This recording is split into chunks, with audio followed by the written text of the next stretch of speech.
Class 9 start कर रहे हैं, चैप्टर 2 इंट्रोडक्शन करेंगे आज किसका, लीनियर पॉलिनोमियल्स का। सबसे पहले आपको पता होना चाहिए कौन सा टर्म क्या होता है। कौन सा टर्म वो टर्म्स होते हैं जिनमें जो नंबर होता है fix numerical number. Fix numerical number is called value of, क्या कहलाते हैं आपके कहते हैं। जैसे मान लीजिए 4 है न्यूमेरिकल है, 5 है, √2, ये सब क्या है कॉन्स्टेंट नंबर है। √2 हो गया, 3 हो गया, 3/5 हो गया, ये सारी वैल्यू जो न्यूमेरिकल होती है उसको क्या कहते हैं, कांस्टेंट टर्म कहते हैं। क्या कहते हैं, constant term. Fix numerical value called value. Variables का होता है denoted alphabets value, denoted alphabet. जैसे मान लीजिए A हो गया, B हो गया, C हो गया, X हो गया, Y हो गया, Z हो गया, L हो गया, M हो गया, N हो गया, ये सारे वेरिएबल्स ये क्या कराते हैं, हमारे वेरिएबल्स कराते हैं जो हमारे अल्फाबेट में आते हैं। ठीक है, नेक्स्ट पेज पे चलते हैं। नेक्स्ट पेज पे चलते हैं। अलजेब्रिक एक्सप्रेशन क्या होता है? अलजेब्रिक एक्सप्रेशन वो कॉम्बिनेशन ऑफ टर्म्स होते हैं जो सेपरेट करते हैं प्लस या माइनस से। जैसे मान लीजिए 3x + 5 है, प्लस का साइन आ रहा है, देख लो प्लस का साइन आ रहा है। 2x - 9 है तो माइनस का साइन आ रहा है। 3x² + 5x + 9, तो सब में प्लस का साइन आ रहा है। जो कॉम्बिनेशन ऑफ प्लस या माइनस का होता है उसे हम अलजेब्रिक एक्सप्रेशन कहते हैं। अब आपको होगा कि ये जो हमारा टर्म है, टर्म का बता दो। अब आपको मैं पॉलिनोमियल बता के इसके बाद टर्म बताता हूँ पॉलिनोमियल क्या होता है। दो एलिगेशन, वो एलिगेशन जो प्लस साइन का साइन आ रहा है और जिनकी power variables are whole number, उसकी पावर क्या होती है, होल नंबर होती है। आपको पता होना चाहिए 4 तरह की इक्वेशन आई थी, लीनियर, क्वाड्रिक, क्यूबिक और बाइक्वाड्रिक। अब देखो होल नंबर है, यहाँ पर दे रखा है 2x + 3 दे रखा है बच्चा, 2x + 3 दे रखा है तो x की वैल्यू कुछ नहीं तो 1 मान ले, तो क्या ये 1 होल नंबर है? हाँ सर होल नंबर है, तो ये क्या है हमारा पॉलिनोमियल है। ये 2/3 है, ये भी पॉलिनोमियल है। यस सर ये भी हो सकता है। यहाँ पर सबसे बड़ी पावर x, यहाँ 1 है, यहाँ 2 है, तो ये भी पॉलिनोमियल हो सकता है। यहाँ पर x की पावर 2 है, यहाँ 1 है, ये भी पॉलिनोमियल हो सकता है। अब देखो ये क्वेश्चन आ गया, 7x दे रखा है प्लस 1/x है, x की पावर को ऊपर यहाँ पर क्या हो गई, नेगेटिव हो गई। नेगेटिव होती क्या होता है, पावर होल नंबर हट गई, होल नंबर हटते ही क्या होता है, इंटीजर बन गई है, तो क्या होगा, क्या ये पॉलिनोमियल है? नहीं सर ये पॉलिनोमियल नहीं है। Only whole numbers are called polynomials. और एक चीज और याद रखेंगे, all polynomials are algebraic but all algebraic are not polynomial. सारे अलजेब्रिक पॉलिनोमियल हो सकते हैं, ये संभव नहीं है। पॉलिनोमियल अलजेब्रिक हो सकते हैं पर अलजेब्रिक सारे पॉलिनोमियल नहीं हो सकते। आगे चलते हैं।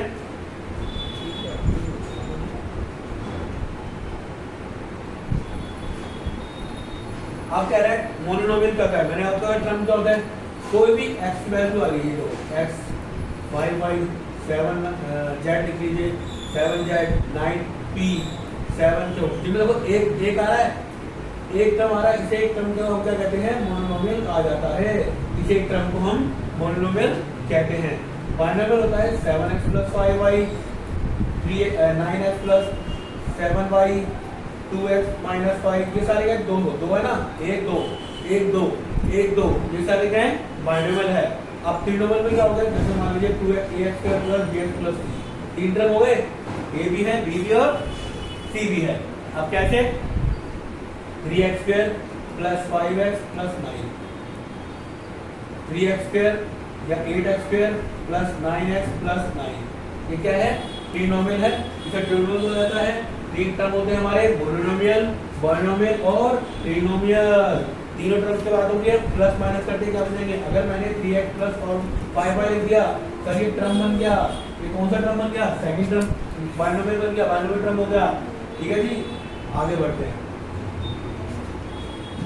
कांस्टेंट डिग्री, अब मान लीजिए मैं कहता हूँ 7x है या 7 है, सॉरी अभी मैं कहता हूँ 7 है, इसके साथ कांस्टेंट टर्म होते हैं जिनका कोई वैल्यू नहीं होती। अगर मैं 7x की पावर 0 लिख दूं, क्या ये गलत होगा? नहीं सर बिल्कुल सही है, क्योंकि आपको पता है 7x की पावर 0 की वैल्यू क्या होती है, 1 होती है।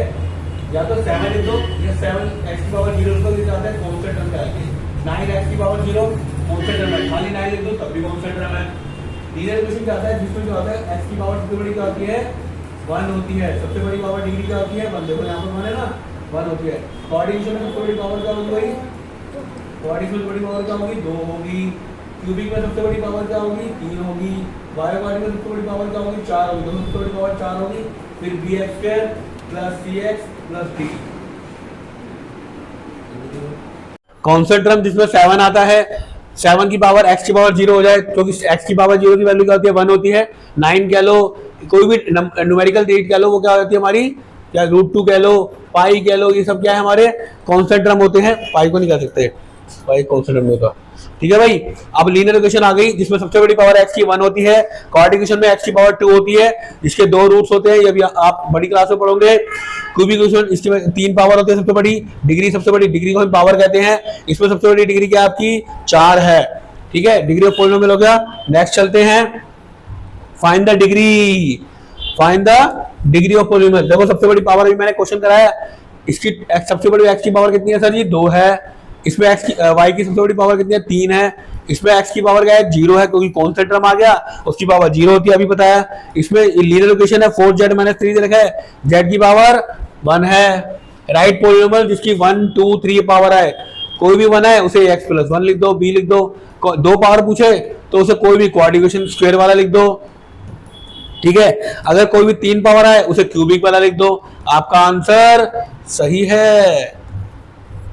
सबसे बड़ी पावर क्या है, 3। सबसे बड़ी पावर क्या है, 2। सबसे बड़ी पावर क्या है, 1। ये 1 डिग्री के लिए है, ये 2 डिग्री के लिए, और ये 3 डिग्री के लिए है। एनसीईआरटी का क्वेश्चन है 2.1 का, करोगा। आगे बढ़ते हैं, चलो जी। What are the coefficient? Coefficient का मतलब होता है कोई भी चीज उससे मल्टीप्लाई हो रही है। मैं कहता हूं 2x से मल्टीप्लाई है, तो क्या है, x का कोफिशिएंट क्या हो गया, कोफिशिएंट ऑफ x क्या लिख देंगे, 2। अगर मान लो यहां पर 2x² है तो x² का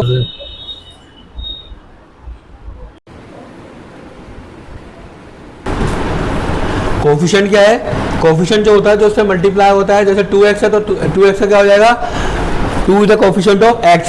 अब देखिए यहाँ पर क्या है, उसने पूछा x² का कोफिशिएंट और x³ का। देखो 7 क्या है, हमारा कांस्टेंट टर्म है। 7 क्या है मेरा, कांस्टेंट टर्म है, क्योंकि 7 के साथ कोई x वेरिएबल भी नहीं है, वैल्यू भी नहीं है। यहाँ पर x का कोफिशिएंट क्या है, -2। यहाँ पर x² का कोफिशिएंट क्या है सर जी, 6, क्योंकि 6 x से मल्टीप्लाई है। यहाँ पर x³ का मल्टीप्लाई कितना है, -3। और यहाँ पर x² 4 का कोफिशिएंट क्या है सर जी, कुछ नहीं है, तो वैल्यू क्या होती है, 1। कोफिशिएंट होता है जो उससे मल्टीप्लाई है। मैं कहता हूँ 5y का 2 है, तो y² का कोफिशिएंट क्या हो गया सर, 5 हो गया। मैं कहता हूँ 5y है, तो y का क्या हो गया, 5 आ गया। जो उससे मल्टीप्लाई हुआ, जो उससे मल्टीप्लाई होगा उसे क्या कहते हैं, कोफिशिएंट कहा जाता है। What is the coefficient of z? z का पूछा है। देखो यहाँ पर इसने क्या कह रखा है, ये कांस्टेंट टर्म है। कितना आसान बेकार क्वेश्चन दे रखा है उसने, कुछ भी नहीं देखा। ये हो गया, z² का कितना है, 5 है। z³ का कितना है, 4 है। क्या आपको z का कोफिशिएंट दे रखा है, सर z का कोफिशिएंट दिया तो क्या लिख सकते हैं, 0। जब जिसका कोफिशिएंट नहीं तो क्या लिखेंगे, 0 लिखेंगे। What is the constant term? उसने बोला है what is the constant term, अभी तक बता के आ रहा हूँ। जिसके साथ कोई वेरिएबल नहीं है तो वो क्या कहलाएगी, कांस्टेंट टर्म। जिसके साथ कोई वैल्यू नहीं है तो क्या कहलाएगी, वो क्या कहलाएगी, कांस्टेंट टर्म कहलाएगी। x का कोफिशिएंट पूछो बेटा, -8 आ गया। x² का कोफिशिएंट पूछो बेटा, 5 आ गया। x³ का कोफिशिएंट पूछो सर, क्या आ गया, 9 आ गया। कोफिशिएंट वो वैल्यू होती है जो उससे मल्टीप्लाई होती है। नेक्स्ट पेज पे चलते हैं। एक्सरसाइज 2.2 है, find the value of linear progression. ये ध्यान से देखिए किसी की वैल्यू कैसे निकाल लेती है।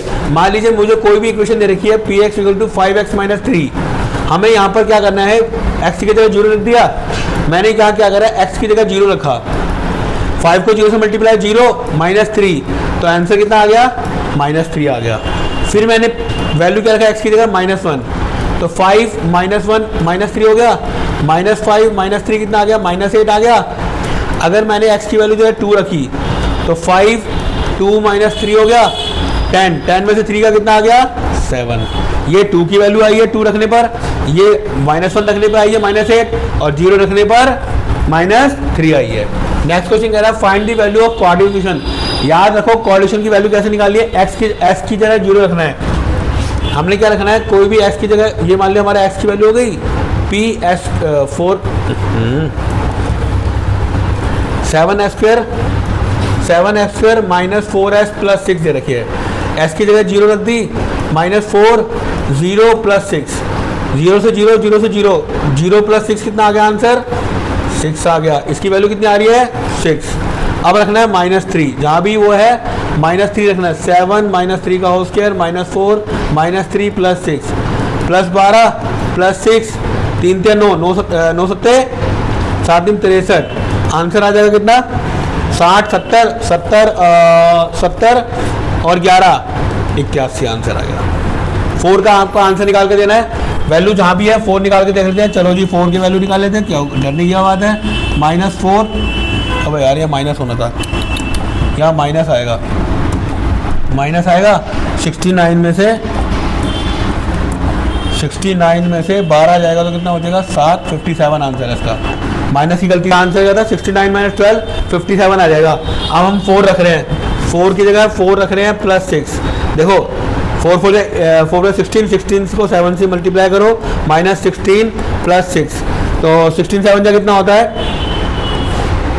112 -16 + 6 कितना आ गया -10, -10 करते कितना आ गया 102 द आंसर। वैल्यू पुट करते रहो, आंसर निकालते रहो। The percent of Salili mother is the 3 times of Salili percentage of after 5 years their age will be 8 to up to 70 years. Find the percentage, ये किताब का क्वेश्चन है, 2.2 है ना, हाँ 70 years, find the percentage. What will they add to up, ये add to the, ये तो उसमें नहीं है। Find the percentage, their age, ये वाला नहीं, ये वाला नहीं, ये वाला नहीं है। तो ये मैंने इसको हटा दिया, अभी इसको नहीं कर रहे। उसके बाद क्या करते हैं, अब देखिए इसको क्वेश्चन एज वाले क्वेश्चन करने के लिए आपको क्या करना पड़ेगा, अगर या तो आपको एज में अगर बिफोर दे रखा है या अगो दे रखा है तो एज में माइनस होगा, बताऊंगा कैसे होगा। हेंस दे रखा है या आफ्टर दे रखा है, हेंस दे रखा है तो आपका क्या होगा बेटा, प्लस होगा। कैसे प्लस होगा अभी देख लेते हैं। वो कह रहा था परसेंटेज ऑफ सिलेनी mother is age 3 times of सिलेनी। मान लीजिए मदर एज कितनी है, let the mother age of Salil है, सलील की मदर एज का एक्स हो गई, ईयर में आएगी एज, और वाई ईयर किसकी मान ली मैंने, वो उसकी 3 टाइम्स है, 3 टाइम्स है,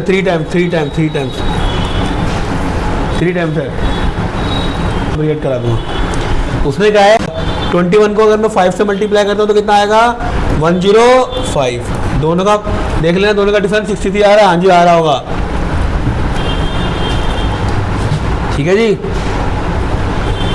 21 को 5 5 कम 5 5 10 42 हो गया, ठीक है भाई। नेक्स्ट क्वेश्चन करते हैं। नेक्स्ट क्वेश्चन दे रखा है, next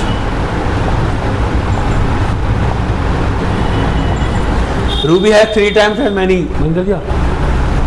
Ruby has 3 times as many 2 rupees and coin has she has a 5 rupees coin.